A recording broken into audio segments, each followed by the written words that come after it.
Timnas Inggris mengamankan posisi ketiga Piala Dunia usai menundukkan Prancis dengan skor dramatis 6-4 dalam laga perebutan tempat ketiga, Minggu 19 Juli 2026 dini hari. Meski sempat unggul 4 gol tanpa balas di babak pertama, Inggris harus bekerja keras meredam kebangkitan Prancis sebelum akhirnya memastikan kemenangan. Pasukan Thomas Tuchel langsung mengambil kendali sejak awal pertandingan. Declan Rice membuka keunggulan pada menit ketiga lewat tembakan dari luar kotak penalti. Dominasi Inggris berlanjut ketika Ezri Konsa menggandakan keunggulan melalui sundulan memanfaatkan sepak pojok Rice. Serangan Inggris semakin sulit dibendung. Bukayo Saka sempat melihat golnya dianulir karena offside, namun kemudian berhasil mencatatkan namanya di papan skor lewat penyelesaian memanfaatkan umpan Marcus Rashford. Menjelang turun minum, Saka kembali mencetak gol sehingga Inggris menutup babak pertama dengan keunggulan telak 4-0. Prancis bangkit selepas jeda. Kylian Mbappe memperkecil ketertinggalan menjadi 1-4 sebelum Bradley Barcola menambah gol kedua Les Bleus. Mbappe kembali mencetak gol untuk mengubah skor menjadi 3-4 sekaligus menghidupkan harapan tim asuhan Didier Deschamps. Gol tersebut juga menjadi catatan pribadi bagi Mbappe. Itu merupakan gol ke-22 Mbappe sepanjang sejarah Piala Dunia, melewati rekor Lionel Messi yang mengoleksi 21 gol. Saat Prancis terus menekan demi mencari gol penyeimbang, Inggris justru memperoleh hadiah penalti pada menit ke-87 setelah Jed Spence dijatuhkan di kotak terlarang. Bukayo Saka sukses menjalankan tugas sebagai eksekutor dan mencetak hat-trick untuk membawa Inggris menjauh 5-3. Ousmane Dembélé sempat memperkecil kedudukan menjadi 4-5 pada akhir laga, namun Jude Bellingham memastikan kemenangan Inggris lewat gol penutup setelah melakukan penetrasi cepat ke pertahanan Prancis.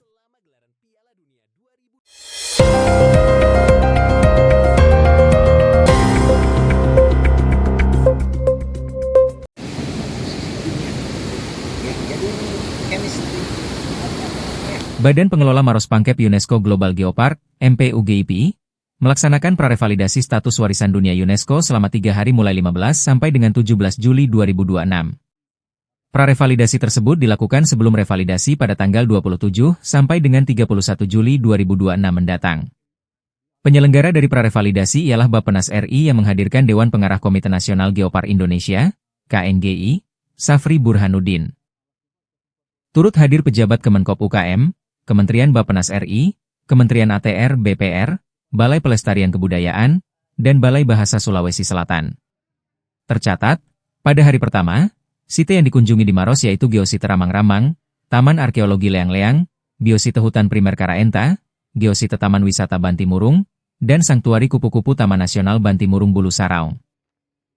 Hari kedua yaitu Stasiun Kereta Api Ramang-Ramang, Roti Maros Salendra Mitra UMKM Geopark, PIG, Taman Kehati, Site Bulu Sipong, Bantimala, Wisma Tonasa, Tugu Geopark dan Sentra IKM.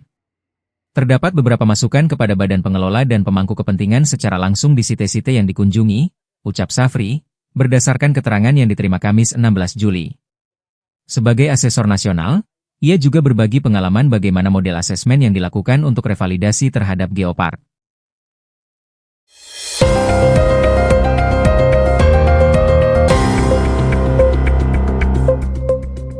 Kemudian tinggal metode untuk penjahitnya. Ya, karena kan ini ada dua skema yang kita lakukan. Yang pertama dulu pengadaan kainnya, kemudian yang kedua adalah jasa jahitnya. Nah, ini kita sudah masuk ke jasa jahit. Nah, tentu kita harus membuat dulu langkah-langkah untuk bagaimana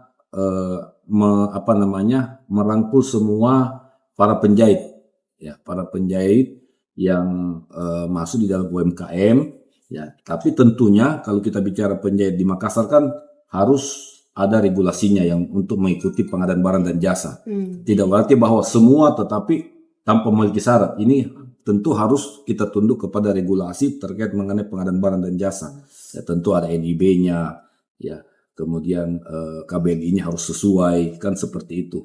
Nah, itu nanti akan sementara kita laksanakan dan insya Allah kita percepat kalau ini sudah selesai. Mudah-mudahan bulan 9 awal paling lambat kita akan rampungkan ini semua. Makanya perintah Pak Wali saya untuk segera melakukan monitoring kepada Dinas Pendidikan untuk segera menyelesaikan ini. Ini kan berkaitan dengan Pak warga khususnya yang ada anaknya mau masuk sekolah. Iya, Iya. kan tetap Tetap harus kita yang selesaikan dulu tahapannya. Ya, kita juga tidak bisa apa namanya.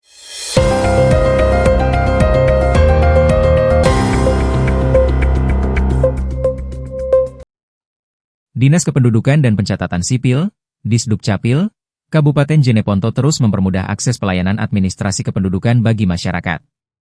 Melalui inovasi teranyar bertajuk Pacida, panggil Capil, pasti mi datang. Petugas kini mulai melakukan perekaman kartu tanda penduduk elektronik, KTPL, dengan cara jemput bola langsung ke rumah warga yang memiliki keterbatasan fisik maupun mobilitas.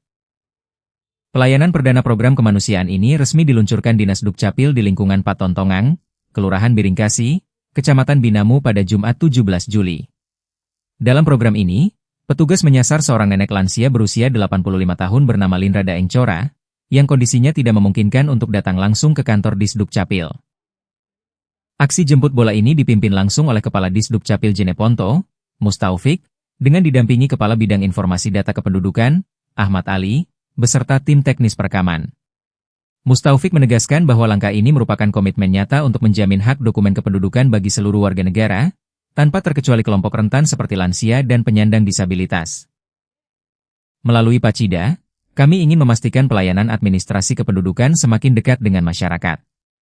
Warga yang memiliki keterbatasan tidak perlu khawatir karena tim kami siap hadir memberikan pelayanan secara langsung. Kami berharap inovasi ini dapat mempermudah masyarakat dalam memperoleh dokumen kependudukan tanpa harus terkendala kondisi fisik maupun jarak, ujar Mustaufik.